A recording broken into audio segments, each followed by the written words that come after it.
నమస్కారం, వార్తలకు స్వాగతం. ముందుగా ముఖ్యాంశాలు చూద్దాం. రేపు భారత్ రానున్న రష్యా అధ్యక్షుడు పుతిన్ భారత్ రష్యా వార్షిక శిఖరాగ్ర సమావేశానికి హాజరు, అణు సహకారంతో పాటు పలు కీలక ఒప్పందాలపై సంతకాలు. సెంట్రల్ ఎక్సైజ్ సవరణ బిల్లుకు లోక్సభ ఆమోదం, పొగాకు ఉత్పత్తుల నిరోధమే లక్ష్యమన్న నిర్మలా సీతారామన్. 2029 వరకు ఉచిత రేషన్ అందిస్తామన్న కేంద్రం, ఈపీఎఫ్ లబ్ధిదారుల కనీస పెన్షన్ పెంచే యోచన లేదని స్పష్టీకరణ.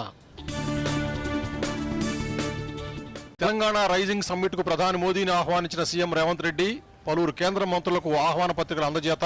మెట్రో 2వ దశ విస్తరణకు అనుమతి ఇవ్వాలని ప్రధానికి ముఖ్యమంత్రి వినతి.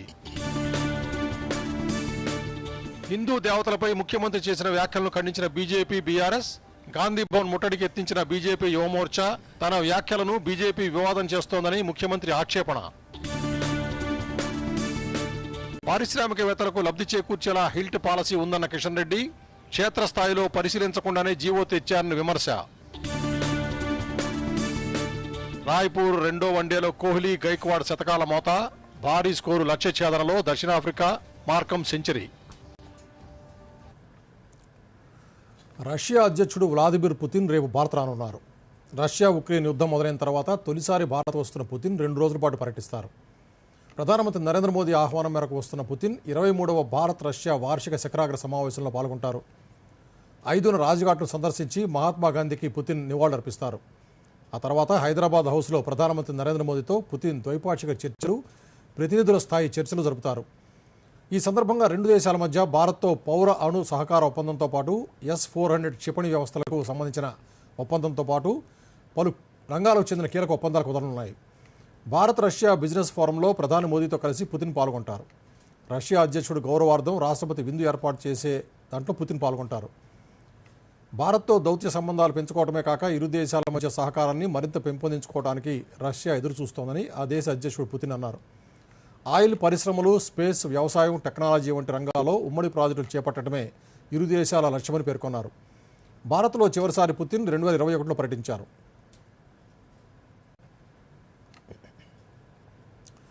పార్లమెంట్ శీతాకాల సమావేశాలు 3వ రోజు పలు అంశాలపై చర్చ జరిగింది. కనీస పెన్షన్ పెంపు ఆలోచన లేదని కేంద్రం సభలో స్పష్టం చేసింది. లోక్సభ, రాజ్యసభలో సభ్యులు అడిగిన ప్రశ్నలకు కేంద్ర మంత్రులు సమాధానమిచ్చారు. అలాగే పలు బిల్లులపై ఉభయ సభల్లో చర్చ జరిగింది. మరిన్ని వివరాలు చూద్దాం. లోక్సభలో కేంద్ర ఆహార, ప్రజా పంపిణీ, నకిలీ వార్తలు, ప్రకృతి వైపరీత్యాలకు కేంద్రం తీసుకుంటున్న చర్యలు సహా సంచార్ సాథీ అంశంపై సభ్యులు అడిగిన ప్రశ్నలకు కేంద్ర మంత్రులు సమాధానమిచ్చారు. కేంద్ర ఆహార పంపిణీ వ్యవస్థకు సంబంధించి సభ్యులు అడిగిన ప్రశ్నలకు కేంద్ర మంత్రి ప్రహ్లాద్ జోషి సమాధానమిచ్చారు. దేశవ్యాప్తంగా దాదాపు 100% రేషన్ కార్డులు డిజిటలైజ్ అయ్యాయని వెల్లడించారు. దాదాపు 20.58 కోట్ల గృహ రేషన్ కార్డులన్నీ డిజిటలైజ్ అయ్యాయని తెలిపారు. పీఎం గరీబ్ కళ్యాణ్ అన్న యోజన కింద ప్రభుత్వం లబ్ధిదారులకు ఉచిత రేషన్ 2029 వరకు అందిస్తుందని స్పష్టం చేశారు.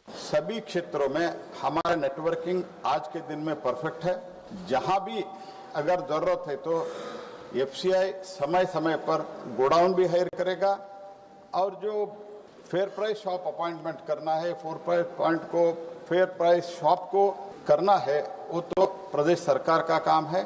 पूरा टेक्नोलॉजी उपयोग करके हर एक व्यक्ति को प्रधानमंत्री गरीब कल्याण अन्न योजना में हर महीने 5 kg रेशन इधर राइस और गेहूं हम हर महीने परफेक्टली देने का काम मोदी जी के कालखंड में शुरू हो गया है और आगे भी बढ़ रहा है. నకిలీ వార్తలను అరికట్టడానికి ప్రభుత్వం తీసుకుంటున్న చర్యలపై ఎంపీ పప్పు యాదవ్ అడిగిన ప్రశ్నకు కేంద్ర సమాచార, ప్రసార శాఖ మంత్రి అశ్విని వైష్ణవ్ సమాధానమిచ్చారు. నకిలీ వార్తలు ప్రజాస్వామ్యానికి ముప్పని అశ్విని వైష్ణవ్ అన్నారు. డీప్ ఫేక్ వంటి వాటిని ఎదుర్కొనేందుకు చర్యలు తీసుకుంటామని తెలిపారు. ఉద్యోగుల భవిష్య నిధిలో చందాదారులుగా ఉన్న వారికి రిటైర్మెంట్ తర్వాత ఇచ్చే కనీస పెన్షన్ పెంపు అంశంపై కేంద్రం క్లారిటీ ఇచ్చింది. కనీస పెన్షన్ పెంపు ఆలోచన లేదని కేంద్ర కార్మిక శాఖ సహాయ మంత్రి శోభా కరంద్లాజే తెలిపారు. ఉద్యోగులకు చెల్లించే వేతనాల్లో యజమాని ఇచ్చే 8.33% వాటాతో ఉద్యోగుల పెన్షన్ నిధికి నిధులు అందుతున్నట్లు కేంద్ర మంత్రి తెలిపారు. ఏటా దీని ద్వారానే ఉద్యోగులకు పెన్షన్ అందిస్తున్నట్లు ఆమె వెల్లడించారు. తుఫానులు, వర్షాలు వంటి ప్రకృతి వైపరీత్యాల నుంచి ప్రజలకు ముందస్తు హెచ్చరికలు జారీ చేస్తున్నామని, దీని ద్వారా ప్రాణ, ఆస్తి నష్టం తగ్గిందని కేంద్రం తెలిపింది.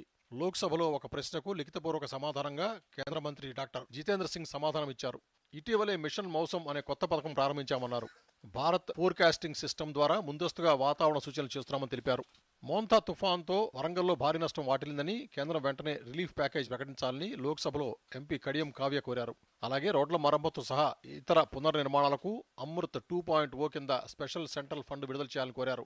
I draw urgent attention of the House to the devastating damage caused by heavy rains and cyclone Monta in October 2025 across Greater Warangal. I urge the Honorable Minister of Housing and Urban Affairs to release special central funds under Amrut 2.0 for immediate resurfacing and flood-resilient repairs of internal roads by March 2026. మరోవైపు రాజ్యసభ 0 అవర్లో పలు అంశాలను సభ్యులు లేవనెత్తారు. MP doctor Laxman Nasha Mukt అభియాన్పై మాట్లాడారు. దీనికి కేంద్ర మంత్రి BL Varma సమాధానమిస్తూ మాదక ద్రవ్యాల సరఫరా విక్రయాలపై కఠిన చర్యలు తీసుకుంటున్నట్టు తెలిపారు. ప్రధానమంత్రి మోదీ నేతృత్వంలో నషాముక్త్ భారత్ దిశగా అడుగులు వేస్తున్నామని అన్నారు. Which highlights the Nashamukt Bharat now covers all districts and focuses on awareness, counseling and treatment. Whether any recent district-wise survey or assessment has been conducted after the 2019 National Survey to measure trends in substance use, especially among the youth and women, and the impact data state-wise and district-wise. Bureau report, Doordarshan news. Central excise సవరణ బిల్లును లోక్సభ ఆమోదించింది. 1944 central excise చట్టాన్ని సవరించడం ఈ bill లక్ష్యం. సిగరెట్లు, హుక్కా, పొగాకు, జర్దా వంటి పొగాకు ఉత్పత్తులపై ఎక్సైజ్ సుంకాలు, సెస్లను పెంచడానికి ఈ బిల్లు వీలు కల్పిస్తుంది. లోక్సభలో బిల్లుపై చర్చకు కేంద్ర మంత్రి నిర్మలా సీతారామన్ మాట్లాడుతూ ఇది కొత్త చట్టం, అదనపు పన్ను కాదని స్పష్టం చేశారు. జీఎస్టీకి ముందు ఉన్న ఎక్సైజ్ సుంకమని చెప్పారు. ఆరోగ్య సంబంధిత ఆందోళన కారణంగానే జరిగిందని, ప్రజలు పొగాకు వినియోగానికి అలవాటు పడకుండా నిరోధించడానికి ఉద్దేశించిందని చెప్పారు. రాష్ట్రీయ కృషి వికాస్ యోజన కింద పంట వైవిధ్యీకరణ కార్యక్రమం ప్రధానంగా పొగాకు పండించే 10 రాష్ట్రాలను కవర్ చేస్తుందని చెప్పారు.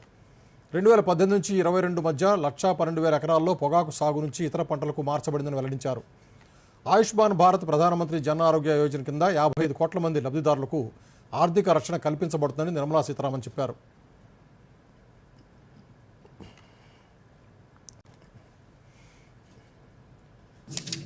The central government gave up its excise rights and the duties which were levied under the central excise on tobacco products was given away in favor of the GST Council so that the council can levy compensation cess, and that compensation cess which would be collected on tobacco products in the place of excise would go for the compensation for the states for the initial years when they come into the GST. As a result, the central excise duty, the right was kept up, but the duties were minimal or completely zero. ముఖ్యమంత్రి రేవంత్ రెడ్డి హిందూ దేవుళ్లపై చేసిన వ్యాఖ్యలు దుమారం రేపుతున్నాయి. ఈ వ్యాఖ్యలకు BJP, BRS నిరసన తెలిపాయి. Congress party majority ప్రజలను అవమానిస్తోందని కేంద్ర మంత్రి బండి సంజయ్ మండిపడ్డారు. వివరాలు చూద్దాం. హిందూ దేవుళ్లపై ముఖ్యమంత్రి రేవంత్ రెడ్డి చేసినట్టు చెబుతున్న వివాదాస్పద వ్యాఖ్యలు రాష్ట్రంలో దుమారం రేపుతున్నాయి. గాంధీ భవన్లో మంగళవారం జరిగిన పీసీసీ కార్యవర్గ సమావేశంలో సీఎం చేసిన వ్యాఖ్యలపై బీజేపీ, బీఆర్ఎస్ మండిపడ్డాయి. ముఖ్యమంత్రి వ్యాఖ్యలను పలు హిందూ సంఘాలు, ఆర్ఎస్ఎస్, వీహెచ్పీ ఖండించాయి. రేవంత్ వ్యాఖ్యలకు నిరసనగా బీజేపీ యువమోర్చా ఆందోళనకు పిలుపునిచ్చింది. గాంధీ భవన్ ముట్టడికి బీజేపీ నేతలు, యువమోర్చా కార్యకర్తలు ప్రయత్నించారు. గాంధీ భవన్లోకి వెళ్లకుండా వారిని పోలీసులు అడ్డుకున్నారు. ముఖ్యమంత్రి వ్యాఖ్యలు హిందూ సమాజం మనోభావాలను తీవ్రంగా దెబ్బతీస్తుందని BJP Rajya Sabha MP doctor K Laxman అన్నారు. హిందూ దేవతలకు వ్యతిరేకంగా రేవంత్ రెడ్డి చేసిన వ్యాఖ్యలు రాష్ట్ర ప్రజలను దిగ్భ్రాంతికి గురిచేసిందన్నారు. రాజకీయ ప్రయోజనాల కోసం జూబ్లీహిల్స్ ఉప ఎన్నికల్లో మతాన్ని వాడుకున్నారని విమర్శించారు. హిందువుల మనోభావాలను దెబ్బతీసే విధంగా వ్యాఖ్యలు చేయడం, ఇవాళ కాంగ్రెస్ నాయకులు, ముఖ్యమంత్రి కూడా దాన్ని తేలికగా తీసిపారేస్తున్నారు. మన జూబ్లీహిల్స్ ఎన్నికల సందర్భంలో కూడా కాంగ్రెస్ అంటే ముస్లింస్, ముస్లింస్ అంటే కాంగ్రెస్ అని బాహటంగా ప్రకటించినటువంటి ముఖ్యమంత్రి రేవంత్ రెడ్డి వ్యాఖ్యలపై కేంద్ర మంత్రి బండి సంజయ్ ట్విట్టర్ వేదికగా తీవ్రంగా స్పందించారు. హిందువులను, హిందూ దేవతలను గురించి చేసిన వ్యాఖ్యలను ఖండించారు. మజ్లిస్తో అంటకాగుతూ కాంగ్రెస్ పార్టీ ముస్లిం పార్టీగా వ్యవహరిస్తోందని ఆరోపించారు. కాంగ్రెస్ ముస్లిం పార్టీ అని స్వయంగా సీఎం రేవంత్ రెడ్డి అన్నారని గుర్తు చేశారు. హిందూ దేవుళ్లను రేవంత్ రెడ్డి కించపరచలేదని కాంగ్రెస్ ఎంపీ చామల కిరణ్ కుమార్ రెడ్డి పేర్కొన్నారు. కాంగ్రెస్ లో ప్రజాస్వామ్యం ఎక్కువని చెప్పే ప్రయత్నం చేశారన్నారు.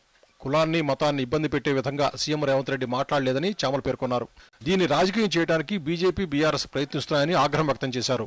In a party meeting at Gandhi Bhavan, addressing the cadre, he said that Congress is existing from the last 140 years So he has compared that with the Hindu following the gods, multiple gods. So he compared that, talking about our own political party, how it existed and why the other political parties haven't existed for 140 years because of the freedom among the party.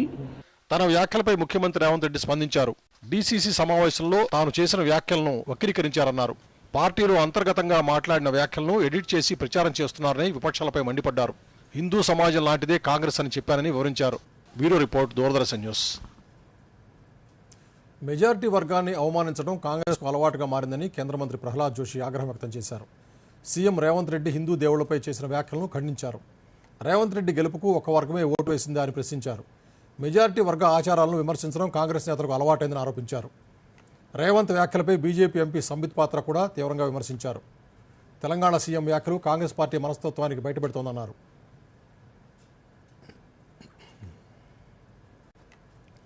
नहीं, ये लोगों को हिंदू का अपमान, हिंदू आस्था का अपमान कांग्रेस को और कांग्रेस की जो फ्रेंडली पार्टी है वो एक हैबिट बन गया है. जब भी देखो, कर्नाटक में देखो, केरल में, अभी तेलंगाना में वो मुख्यमंत्री है. क्या उनको सिर्फ एक ही कम्युनिटी वाले वोट दिया है क्या? मेरा दूसरा प्रश्न है, यही विषय जो अन्य धर्मों में, अन्य रिलीजन में रदर जहां ऐसे अगर कुछ कमियां दिखते हैं तो बात करें, देखेंगे. तो इन लोगों को बहुत इजी लग गया है हिंदू और हिंदू आस्था के बारे में मजाक उड़ाना, एक उनका हैबिट बन गया.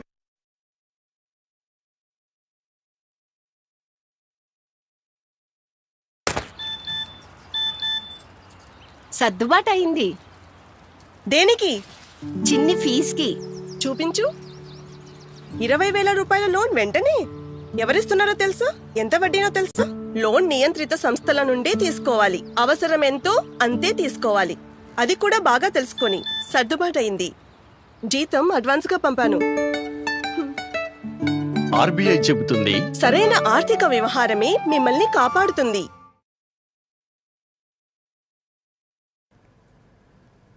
వార్తలకు తిరిగి స్వాగతం. Hyderabad industrial lands transformation HILT పాలసీని క్షేత్రస్థాయిలో పరిశీలన చేయకుండానే రాష్ట్ర ప్రభుత్వం తీసుకొచ్చిందని కేంద్ర మంత్రి కిషన్ రెడ్డి విమర్శించారు. ఢిల్లీలో మీడియాతో మాట్లాడుతూ పారిశ్రామికవేత్తలకు లబ్ధి చేకూరేలా అవినీతి జీవోను తెచ్చారని ఆరోపించారు. పారిశ్రామికవేత్తలకు ఒక విధానం, రైతులకు ఒక విధానమా అని కిషన్ రెడ్డి ప్రశ్నించారు.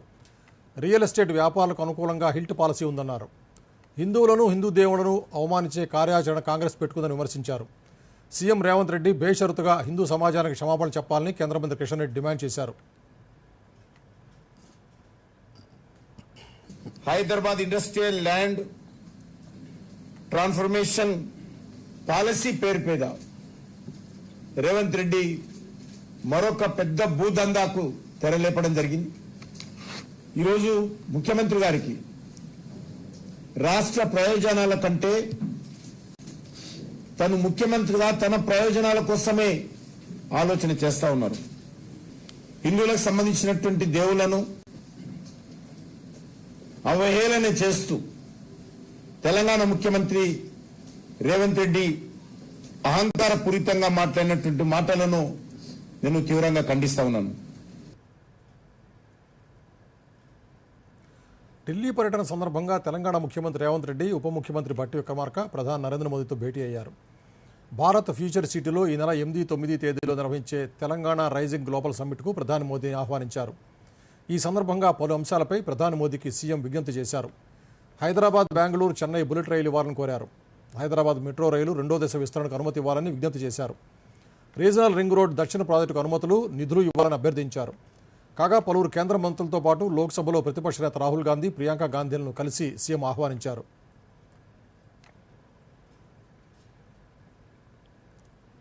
వచ్చే 2.5 ఏళ్లలో 1,00,000 ఉద్యోగాలు భర్తీ చేస్తామని ముఖ్యమంత్రి రేవంత్ రెడ్డి పేర్కొన్నారు. ప్రజాపాలన 2 ఏళ్లు పూర్తయిన సందర్భంగా నిర్వహిస్తున్న ఉత్సవాల్లో భాగంగా ఈరోజు సిద్దిపేట జిల్లా హుస్నాబాద్లో జరిగిన కార్యక్రమంలో ముఖ్యమంత్రి రేవంత్ రెడ్డి పాల్గొన్నారు. 262.68 కోట్ల రూపాయల విలువైన అభివృద్ధి పనులకు ముఖ్యమంత్రి శంకుస్థాపన చేశారు. ఈ సందర్భంగా ముఖ్యమంత్రి రేవంత్ రెడ్డి మాట్లాడుతూ గత 2 ఏళ్లలో 60,000 ఉద్యోగాలు భర్తీ చేసినట్టు వెల్లడించారు. త్వరలో మరో 40,000 ఉద్యోగాలు ఇస్తామని స్పష్టం చేశారు. వచ్చే 2.5 ఏళ్ల పాలనలో 1,00,000 ఉద్యోగాలు పూర్తి చేస్తామని పేర్కొన్నారు.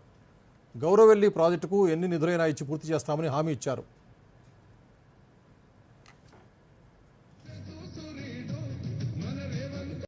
కాంగ్రెస్ పార్టీ అధికారంలోకి వచ్చిన మొదటి సంవత్సరమే రాష్ట్ర ప్రభుత్వంలో 60,000 ప్రభుత్వ ఉద్యోగ ఖాళీలను భర్తీ చేసి ఈ తెలంగాణ ఉద్యమం ఉద్యోగాల కోసమే అన్న సంగతిని ఆనాడు నిరూపించి మొదటి సంవత్సరంలోనే 60,000 ఉద్యోగాలు ఇవ్వడం జరిగింది.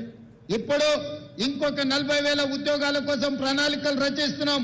తొందరలోనే ఇంకా 40,000 ఉద్యోగాలు ఇచ్చి 2.5 సంవత్సరాలు పూర్తి చేసుకునే లోపల 1,00,000 ఉద్యోగ ప్రభుత్వ ఖాళీలను భర్తీ చేయడం ద్వారా ఇది ప్రజా ప్రభుత్వం ప్రజల కోసమే పనిచేస్తుంది, ప్రజల ఆకాంక్షలను నెరవేరుస్తుందని ఈనాడు మనం నిర్ణయాలు తీసుకొని ముందుకు వెళ్తున్నాం.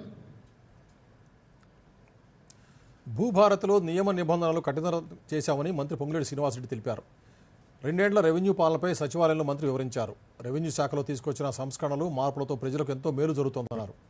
భూభారత్ని సమగ్రంగా తయారు చేశామని 9 లక్షల ఫిర్యాదుల్లో న్యాయపరమైనవి పరిష్కరించినట్టు చెప్పారు. కాంగ్రెస్ ప్రభుత్వం వచ్చాక ధరణిలోని పలు సీక్రెట్ లాకర్లు ఓపెన్ చేశామని తెలిపారు. భూభారత్లో చెప్పిన విధంగా భూదార్ కార్డులు సిద్ధం చేశామని, స్థానిక సంస్థల ఎన్నికల తర్వాత వాటిని పంపిణీ చేస్తామని పొంగులేటి శ్రీనివాసరెడ్డి వెల్లడించారు.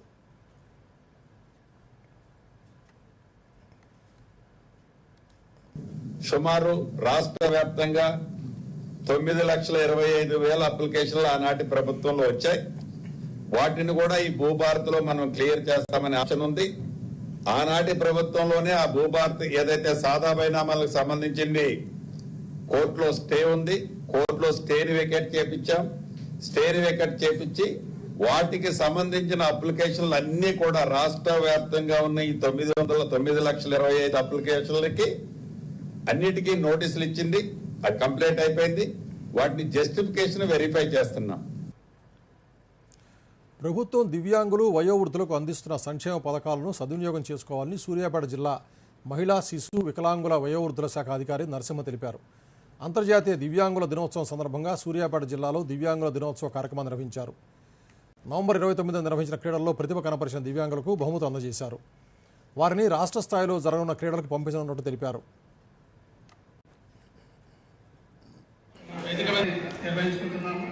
ప్రతి సంవత్సరం కూడా డిసెంబర్ 3న అంతర్జాతీయ దివ్యాంగుల దినోత్సవం జరుపుకుంటున్నాము.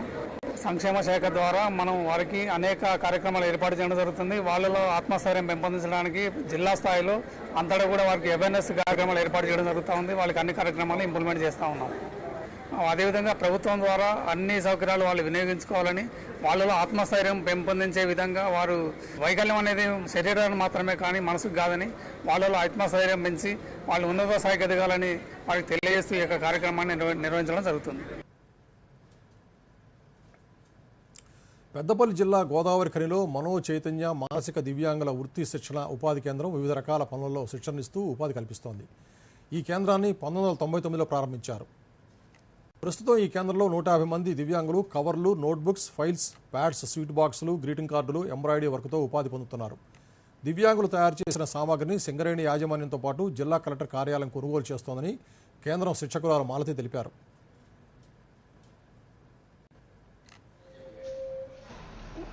అడ్మిషన్ తీసుకున్న తర్వాత వాళ్ళ ఎవిలిని బట్టి, వాళ్ళ ఇంట్రెస్ట్ని బట్టి వాళ్ళకి ఫస్ట్ పని దేనిట్లో ఇంట్రెస్ట్ ఉంటుందో ప్రయారిటీ వాళ్ళకి ఇచ్చి ఫస్ట్ అది నేర్పిస్తాం.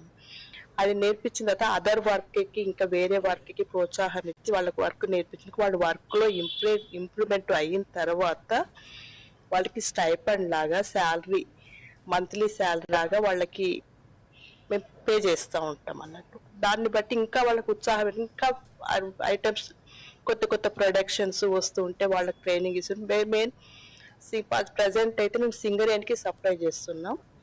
తర్వాత మెల్లమెల్ల క్రమంగా స్వీట్ బాక్సెస్ చేసి ప్రైవేట్ స్వీట్ హౌస్కి వాళ్ళకి ఇస్తున్నాం.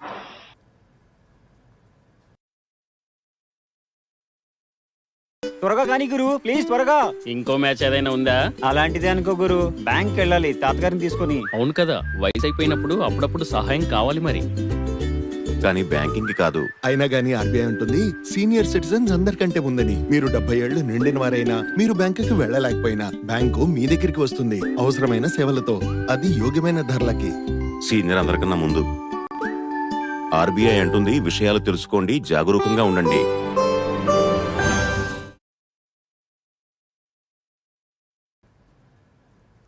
వార్తలోకి తిరిగి స్వాగతం. అంతర్జాతీయ దివ్యాంగుల దినోత్సవం సందర్భంగా యాదాద్రి భువనగిరి జిల్లా కలెక్టర్ కార్యాలయంతో పాటు జిల్లాలోని పవిత్ర కేంద్రాల్లో ప్రత్యేక కార్యక్రమాలు నిర్వహించారు. కేంద్ర రాష్ట్ర ప్రభుత్వాలు దివ్యాంగులకు అందిస్తున్న పథకాలు, వారి హక్కులపై అవగాహన కార్యక్రమాలు నిర్వహించారు. దివ్యాంగుల్లో ప్రతిభ కనపరిచిన వారికి కలెక్టర్ హనుమంతరావు, అదనపు కలెక్టర్ భాస్కర్రావు ఆధ్వర్యంలో సన్మాన కార్యక్రమాలు నిర్వహించారు.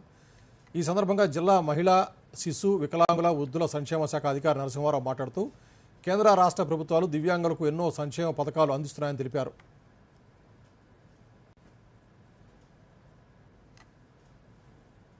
కలెక్టర్ గారు, అడిషనల్ కలెక్టర్ గారు, 9 డిపార్ట్మెంట్స్, డిఐడి, మిగతా శాఖలందరూ ఆఫీసర్స్ ఆధ్వర్యంలో ఇక్కడ ఈ కార్యక్రమాలు చాలా పెద్ద ఎత్తున జరపడం జరిగింది.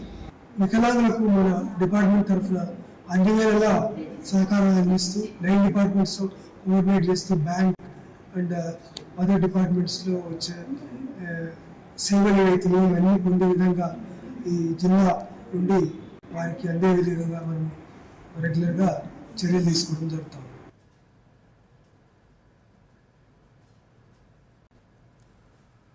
భద్రాద్రి జిల్లా భద్రాచలం రైల్వే స్టేషన్లో నాటు బాంబులు కలకలం రేపాయి.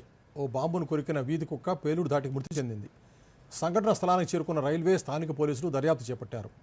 పక్కనే ఉన్న చెత్త కుప్పలో మరో 3 సంచుల్లో నాటు బాంబులు ఉన్నట్టు గుర్తించారు. రైల్వే స్టేషన్లో ఒక్కసారిగా భారీ శబ్దం రావడంతో ప్రయాణికులు ఉలిక్కిపడ్డారు. రైల్వే స్టేషన్ పరిసరాల్లో డాగ్ స్క్వాడ్స్తో ప్రత్యేక తనిఖీలు చేపట్టారు. కాగా ఈ ఘటనపై Bhadrachalam road railway station area officer Rajendra మీడియాతో మాట్లాడుతూ ఉదయం 10:45 ప్రాంతంలో ప్లాట్ఫామ్ 1 దగ్గర పెద్ద శబ్దం రావడంతో స్టేషన్ మాస్టర్ పరిశీలించారని చెప్పారు. బాంబులను గుర్తించి వెంటనే రైల్వే స్థానిక పోలీసులకు సమాచారం అందించినట్టు తెలిపారు. అటవీ జంతువుల కొరకు అమర్చే నాటు బాంబులుగా పోలీసులు గుర్తించారని తెలిపారు. రైళ్ల రాకపోకలకు ఎటువంటి అంతరాయం కలగలేదని వెల్లడించారు. భద్రాద్రి కొత్తగూడెం జిల్లా ఎస్పీ రోహిత్ రాజు ఘటనపై ప్రకటన విడుదల చేశారు. నాటు బాంబులను తీసుకొచ్చిన వారిపై విచారణ చేస్తున్నట్టు తెలిపారు. ఈ రోజు ఉదయం 10:45 సమయంలో కొత్తగూడెం రైల్వే స్టేషన్ మాస్టర్ కి ఒక బాంబు విస్ఫోటనం సౌండ్ వచ్చిన సందర్భంలో ప్లాట్ఫామ్ 1లో ఆయన వెళ్లి చూసినప్పుడు ఒక కుక్క చనిపోయిన పరిస్థితిలో ఉంది. దాని పక్కనే కొన్ని ఉల్లిపాయల రూపంలో ఉన్నటువంటి బాంబులు కనిపించాయి. వెంటనే సంబంధిత రైల్వే పోలీసు వారికి అలాగే లోకల్ పోలీస్ కి ఇన్ఫార్మ్ చేయడం జరిగింది. వాళ్ళు వచ్చిన తర్వాత క్షుణ్ణమైన తనిఖీలు జరిపిన తర్వాత అదంతా కూడా బాంబు డాగ్ స్క్వాడ్ వచ్చి తనిఖీలు జరిపిన తర్వాత నాటు బాంబులు కాదు, అవి ఓన్లీ అడవిలో కొన్ని జంతువులను పట్టుకోవడానికి ఉపయోగించే పేలుడు పదార్థాలుగా పోలీసు వారు కూడా నిర్ధారించడం జరిగింది. సంచార్ సాథీ యాప్ను మొబైల్ తయారీదారులు ముందస్తుగా ఇన్స్టాల్ చేసుకోవడం తప్పనిసరి కాదని కేంద్ర ప్రభుత్వం తెలిపింది. పౌరులు తమకు కావాల్సినప్పుడు యాప్ను తొలగించవచ్చని స్పష్టం చేసింది. వినియోగదారులను యాప్ ద్వారా రక్షణ కల్పించడం తప్ప మరే ఇతర ఉద్దేశం లేదని స్పష్టం చేసింది. కమ్యూనికేషన్ల మంత్రిత్వ శాఖ ఒక ప్రకటనలో ఇప్పటివరకు 1.4 కోట్ల మంది వినియోగదారులు ఈ యాప్ను డౌన్లోడ్ చేసుకున్నారని తెలిపింది. ప్రతిరోజు 2000 మోసపూరిత సంఘటనలు నమోదవుతున్నాయని పేర్కొంది. ఈ యాప్ సురక్షితమైనదని, సైబర్ నేరాల నుంచి పౌరులకు సహాయం చేయడానికి మాత్రమే ఉద్దేశించబడిందని తెలిపింది.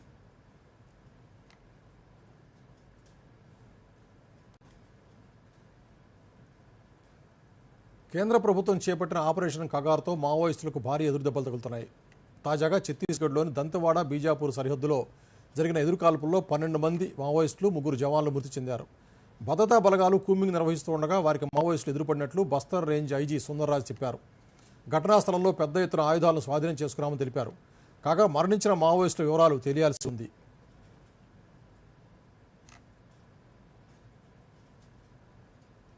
శంషాబాద్ సహా పలు ఎయిర్పోర్టుల్లో విమానాలు ఆలస్యంగా నడుస్తున్నాయి. దీంతో శబరిమల వెళ్లాల్సిన అయ్యప్ప భక్తులు ఇబ్బందులు ఎదుర్కొంటున్నారు. మరోవైపు ఇక్కడి నుంచి ఢిల్లీ, మదురై, బెంగళూరు, గోవా, కోల్కతా, భువనేశ్వర్ వెళ్లాల్సిన కొన్ని విమానాలు రద్దయ్యాయి. నిర్వహణ కారణాల వల్ల ఈ విమాన సర్వీసులు రద్దయినట్లు ఎయిర్లైన్ వెల్లడించాయి. ఇవాళ 21 విమానాలు రద్దయినట్టు తెలిపారు. కేరళ తిరువనంతపురంలో జరిగిన నేవీ వేడుకలకు రాష్ట్రపతి ద్రౌపది ముర్ము హాజరయ్యారు. భారత నావికాదళం నిర్వహించిన ప్రదర్శనను వీక్షించారు. అనంతరం రాష్ట్రపతి మాట్లాడుతూ సముద్రాల భద్రతకు భారత నావికాదళం ప్రధాన పాత్ర పోషిస్తుందన్నారు. భారత నావికాదళం దేశానికి చేసిన సేవలకు భారత ప్రజలు కృతజ్ఞతలు తెలుపుతున్నారన్నారు. నౌకాదళ సిబ్బందిని చూసి దేశం గర్విస్తోందన్నారు. వలసలు నైపుణ్యం కలిగిన ఉద్యోగుల రాకపోకలపై మితిమీరిన ఆంక్షలు విధిస్తే ఆయా దేశాల ప్రయోజనాలు దెబ్బతినే అవకాశం ఉందని విదేశాంగ మంత్రి జయశంకర్ అన్నారు. ఢిల్లీలో నిర్వహించిన ఒక కార్యక్రమంలో ప్రసంగించారు. ఈ సమస్యను సృష్టించిన వారే స్వయంగా పరిష్కరించుకోవాల్సిన అవసరం ఉందన్నారు. గత 2 దశాబ్దాల్లో ఉద్దేశపూర్వకంగా తమ వ్యాపారాలను విదేశాలకు విస్తరించాయన్నారు. ఇది వారి వ్యూహమన్న జయశంకర్ ఈ సమస్యలకు వారే బాధ్యులన్నారు. ప్రపంచం అధునాతన తయారీ రంగం వైపు మళ్లుతున్నప్పుడు నైపుణ్యం కలిగిన ప్రతిభ అవసరం పెరుగుతుందన్నారు. ఏ దేశం కూడా స్వయంగా సరిపడా సంఖ్యలో నిపుణులను వేగంగా తయారు చేయలేదని పేర్కొన్నారు. దిత్వా తుఫాను శ్రీలంకలో తీవ్ర నష్టం కలిగించింది. తుఫాను కారణంగా 474 మంది మరణించారని ఆ దేశ విపత్తు నిర్వహణ సంస్థ తెలిపింది. అలాగే 356 మంది గల్లంతయ్యారని నిర్ధారించింది. క్యాండీ జిల్లాలో 118 మంది మరణించారని తెలిపింది. మరోవైపు ఆపరేషన్ సాగర్ బంధు కింద భారత్ తన మానవతా సహాయాన్ని కొనసాగిస్తోంది. కొలంబో సమీపంలోని సెడావట్ట వద్ద ఎన్డీఆర్ఎఫ్ కార్యకలాపాలను భారత హైకమిషనర్ సంతోష్ ఝా సమీక్షించారు. ఐఎన్ఎస్ సుకన్య ద్వారా ట్రింకోమలికి డెలివరీ చేసిన సామాగ్రిని శ్రీలంక వైమానిక దళం తూర్పు ప్రావిన్స్కు తరలించింది. పుట్టడంలో ఎన్డీఆర్ఎఫ్ సిబ్బంది దాదాపు 800 మంది నివాసితులకు పునరావాస కేంద్రాలకు తరలించారు. రాయ్పూర్లో జరుగుతున్న 2వ వన్డే ఉత్కంఠ రేపుతోంది. భారత్ నిర్దేశించిన 359 పరుగుల భారీ లక్ష్య ఛేదంలో బరిలోకి దిగిన దక్షిణాఫ్రికా ధాటిగా ఆడుతోంది. కడపటి వార్తలు అందేసరికి 40 ఓవర్లో 3 వికెట్ల నష్టానికి 272 పరుగులు చేసింది. భారీ లక్ష్యాన్ని ఛేదించడానికి బరిలోకి దిగిన దక్షిణాఫ్రికా ఆరంభంలోనే ఓపెనర్ డికాక్ వికెట్ కోల్పోయింది. 8 పరుగులు చేసిన డికాక్ను హర్షదీప్ అవుట్ చేశాడు. క్రీజులోకి వచ్చిన కెప్టెన్ తెంబా బోవాతో కలిసి మార్కం దక్షిణాఫ్రికాను ఆదుకున్నారు. ఈ క్రమంలో మార్కం 98 బంతుల్లోనే సెంచరీని పూర్తి చేశాడు. బౌమా 46 పరుగులు చేసి అవుట్ అయ్యాడు. ఆ తర్వాత బ్రిడ్జే బ్రెవిస్ ధాటిగా ఆడుతూ మరో వికెట్ కోల్పోకుండా 40 ఓవర్లో దక్షిణాఫ్రికా స్కోర్ను 270 పరుగులు దాటించారు. అంతకుముందు విరాట్ కోహ్లీ, రుతురాజ్ గైక్వాడ్ సెంచరీతో మోతం పాటు స్లాగ్ ఓవర్లో కెప్టెన్ రాహుల్, రవీంద్ర జడేజా మెరుపులతో భారత్ నిర్ణీత 50 ఓవర్లో 5 వికెట్ల నష్టానికి 358 పరుగులు చేసింది. విరాట్ కోహ్లీ 7 ఫోర్లు 2 సిక్స్లతో వరుసగా 2వ సెంచరీ, రుతురాజ్ గైక్వాడ్ 83 బంతుల్లో వన్డేల్లో తొలి సెంచరీ నమోదు చేశాడు.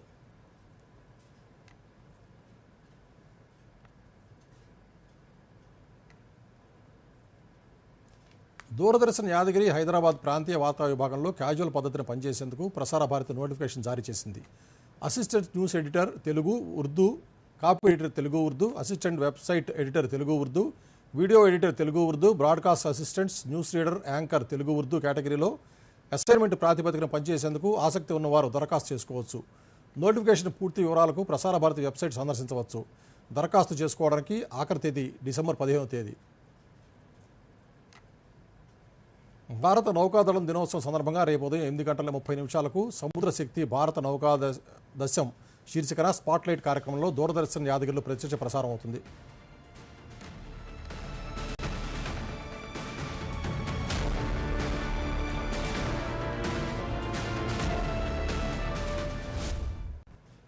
మరోసారి ముఖ్యాంశాలతో వార్తలు ముగిద్దాం. నమస్కారం. రేపు భారత్ రానున్న రష్యా అధ్యక్షుడు పుతిన్ భారత్ రష్యా వార్షిక శిఖరాగ్ర సమావేశానికి హాజరు, అణు సహకారంతో పాటు పలు కీలక ఒప్పందాలపై సంతకాలు. సెంట్రల్ ఎక్సైజ్ సవరణ బిల్లుకు లోక్సభ ఆమోదం, పొగాకు ఉత్పత్తుల నిరోధమే లక్ష్యమన్న నిర్మలా సీతారామన్. 2029 వరకు ఉచిత రేషన్ అందిస్తామన్న కేంద్రం, ఈపీఎఫ్ లబ్ధిదారుల కనీస పెన్షన్ పెంచే యోచన లేదని స్పష్టీకరణ. తెలంగాణ రైజింగ్ సమ్మిట్ కు ప్రధాని మోదీని ఆహ్వానించిన సీఎం రేవంత్ రెడ్డి, పలువురు కేంద్ర మంత్రులకు ఆహ్వాన పత్రికల అందజేత, మెట్రో 2వ దశ విస్తరణకు అనుమతి ఇవ్వాలని ప్రధానికి ముఖ్యమంత్రి వినతి. హిందూ దేవతలపై ముఖ్యమంత్రి చేసిన వ్యాఖ్యలను ఖండించిన బీజేపీ, బీఆర్ఎస్, గాంధీ భవన్ ముట్టడికి ఎత్తించిన బీజేపీ యువమోర్చా, తన వ్యాఖ్యలను బీజేపీ వివాదం చేస్తోందని ముఖ్యమంత్రి ఆక్షేపణ. పారిశ్రామికవేత్తలకు లబ్ధి చేకూర్చేలా హిల్ట్ పాలసీ ఉందన్న కిషన్ రెడ్డి, క్షేత్రస్థాయిలో పరిశీలించకుండానే జీవో తెచ్చారని విమర్శ. రాయ్పూర్ 2వ వన్డేలో కోహ్లీ, గైక్వాడ్ శతకాల మోత, భారీ స్కోరు లక్ష్య ఛేదనలో దక్షిణాఫ్రికా మార్కం సెంచరీ. ఇప్పుడు వార్తలు ఎక్కడైనా ఎప్పుడైనా DD న్యూస్ ఇప్పుడు మీ చేతిలో. దూరదర్శన్ యాదగిరి వార్తలు డిజిటల్ ప్లాట్ఫామ్స్ లో చూడండి. యూట్యూబ్, ఫేస్బుక్, ఇన్స్టాగ్రామ్, ఎక్స్ మరియు వేవ్స్ లో ఫాలో అవ్వండి, లైక్ చేయండి, షేర్ చేయండి.